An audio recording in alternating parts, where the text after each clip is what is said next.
یکی از مزایای سیستم مدیریت محتوای وردپرس اینه که خیلی از پروسه‌ها رو کوتاه‌تر میکنه. یعنی ما به جای ساعت‌ها برنامه نویسی میتونیم از یک قالب پیش ساخته برای ساخت سایت استفاده کنیم و با افزونه‌ها میتونیم روی صفحات امکانات مورد نیازمون رو اضافه کنیم.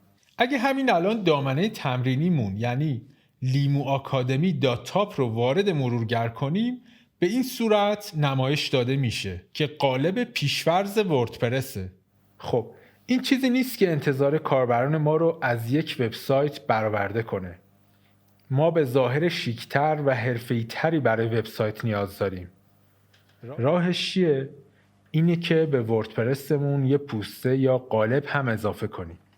پوسته یا قالب یه فرمت پیش ساخته است که یه طراح حرفه‌ای براش وقت گذاشته و با امکان سفارشی سازی کامل در اختیار بقیه قرار داده. ما میتونیم بسته به سلیقه و نیازمون با کمک ابزارهای کمکی به نام افزونه اون پوسته رو شخصی سازیش کنیم.